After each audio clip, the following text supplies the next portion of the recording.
एक credit card use करके आप जो भी खर्चा करते हैं या एक्सपेंसेस करते हैं वो एक तरह का लोन होता है जिसे क्रेडिट कहा जाता है। ये क्रेडिट एक पर्सनल लोन या एक कॉन्ट्रैक्ट लोन से बिल्कुल डिफरेंट होता है जो आपको एक प्लास्टिक कार्ड के फॉर्म में मिलता है जिसे आप अपने सभी तरह के डिजिटल ट्रांजैक्शंस के लिए यूज़ कर सकते हैं। जहां क्रेडिट कार्ड के बहुत से एडवांटेजेस हैं वहीं कुछ डिसएडवांटेजेस भी हैं, इसलिए कोई भी क्रेडिट कार्ड यूज़ करने से पहले आपके लिए ज़रूरी है उसके सभी एडवांटेजेस और डिसएडवांटेजेस को डिटेल में समझ लेना। हमारी आज की वीडियो में हम इसी टॉपिक को डिटेल में कवर करेंगे और एक बोनस टिप के तौर पे मैं आपको बताऊंगा कि आप कैसे अपने लिए एक बेस्ट क्रेडिट कार्ड चूज़ कर सकते हैं। लेकिन इसके लिए ज़रूरी है कि आप वीडियो में बिल्कुल एंड तक मेरे साथ बने रहें। और हाँ, अगर आपने हमारा चैनल अभी तक सब्सक्राइब नहीं किया है तो जल्दी से चैनल को कर लें सब्सक्राइब और बेल आइकन को प्रेस करना बिल्कुल ना भूलें ताकि हमारी सभी अपकमिंग वीडियोस की नोटिफिकेशंस आपको टाइम टू टाइम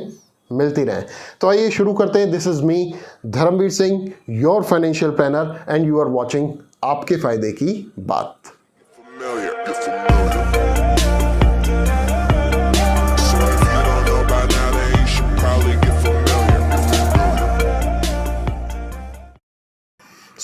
जब आपको एक स्पेसिफिक पर्पस के लिए फंड्स चाहिए होते हैं तो आप एक कॉन्ट्रैक्ट लोन लेते हैं, जैसे घर के लिए होम लोन, गाड़ी के लिए कार लोन और बिजनेस के लिए बिजनेस लोन। लेकिन जब आपको फ्रीडम चाहिए होती है कि आप अपने फंड्स को अपने हिसाब से यूज़ कर पाएँ तो आप एक पर्सनल लोन लेते हैं। लेकिन पर्सनल लोन में आप पर्सनल लोन का कितना भी पोर्शन यूज़ क्यों ना करें, 100% अमाउंट के ऊपर आपको इंटरेस्ट पे करना होता है। इसलिए जब आपको ऐसी फ्रीडम चाहिए कि जितना पैसा आप यूज़ करें केवल उसी के ऊपर आपको इंटरेस्ट पे करना पड़े, और अगर बहुत ही शॉर्ट पीरियड जैसे 30 से 45 दिन के लिए आप ये फंड्स यूज़ कर रहे हैं तो उस पर आपको कोई भी इंटरेस्ट पे ना करना पड़े, तो आप एक क्रेडिट कार्ड बनवाते हैं। क्रेडिट कार्ड में आपके एलिजिबिलिटी क्राइटेरिया के हिसाब से आपका क्रेडिट कार्ड प्रोवाइडर आपको एक स्पेसिफिक लिमिट प्रोवाइड कराता है जिसे आप यूज़ कर सकते हैं कोई भी ऑनलाइन या ऑफलाइन शॉपिंग करने के लिए, अपने यूटिलिटी बिल्स पे ऑफ करने के लिए,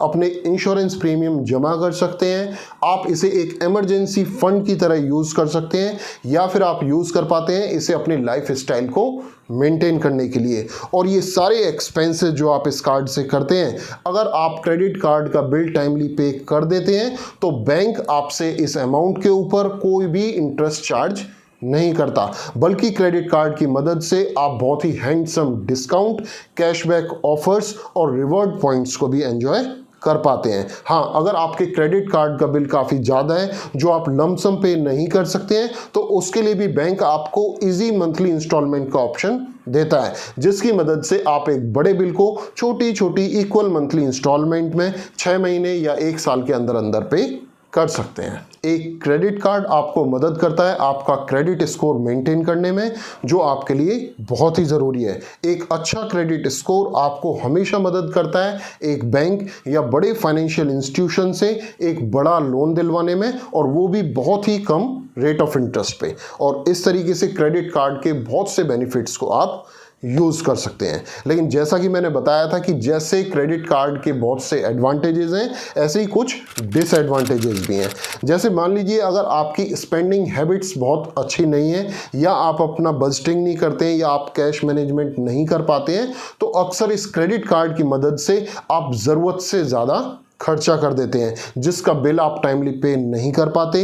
एक क्रेडिट कार्ड का बिल पे करने के लिए आप दूसरा कार्ड लेते हैं, दूसरे का बिल पे करने के लिए आप तीसरा कार्ड लेते हैं, और इस तरीके से आप अपनी हार्ड अर्न मनी का एक बड़ा हिस्सा केवल इंटरेस्ट के तौर पे बैंक को पे कर देते हैं। और क्रेडिट कार्ड का बिल टाइमली पे ना करने पे बैंक आपसे लेट फीस चार्ज करता है और पेनल्टी के तौर पे काफ़ी हैवी इंटरेस्ट आप बैंक को पे करते हैं, which is not good for your financial health.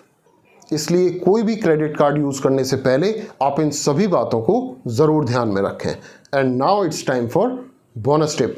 अक्सर लोग अपने लिए एक बेस्ट क्रेडिट कार्ड लेना चाहते हैं, लेकिन मैं आपको बता दूं कोई भी एक क्रेडिट कार्ड सभी कस्टमर्स के लिए बेस्ट नहीं हो सकता, क्योंकि हर एक इंडिविजुअल की रिक्वायरमेंट डिफरेंट होती है जिसे पूरा करने के लिए एक डिफरेंट कार्ड चाहिए होता है। इसलिए आपको ज़रूरत है अपनी स्पेंडिंग हैबिट्स को आइडेंटिफाई करने की।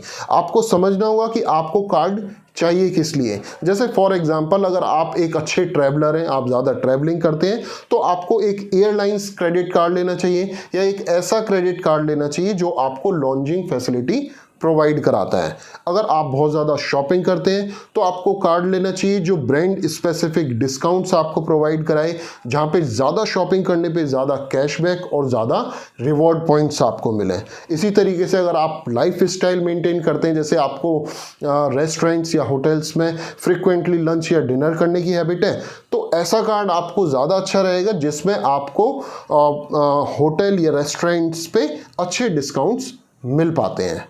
और इस तरह से कोई भी क्रेडिट कार्ड लेते वक्त या उसे यूज़ करते वक्त अगर आप इन सभी बातों को ध्यान में रखते हैं तो आपको क्रेडिट कार्ड से कभी भी कोई लॉस नहीं होगा सिर्फ आपका फ़ायदा। आई होप आपको वीडियो ज़रूर पसंद आई होगी। दोस्तों, अगर आप कोई भी क्रेडिट कार्ड परचेज करना चाहते हैं, अपनी फाइनेंशियल प्लानिंग कराना चाहते हैं या फिर अपने किसी भी इंश्योरेंस क्लेम में हमारी असिस्टेंस लेना चाहते हैं, तो आप मुझे कांटेक्ट कर सकते हैं मेरे मोबाइल नंबर 9810244118 पर। और हाँ, जाने से पहले एक रिमाइंडर, चैनल को ज़रूर सब्सक्राइब कर लें और बेल आइकन को प्रेस करना बिल्कुल ना भूलें। तो दोस्तों, मैं आपको मिलता हूँ नेक्स्ट वीडियो में आपके किसी और फायदे की बात के साथ। Till then, take care.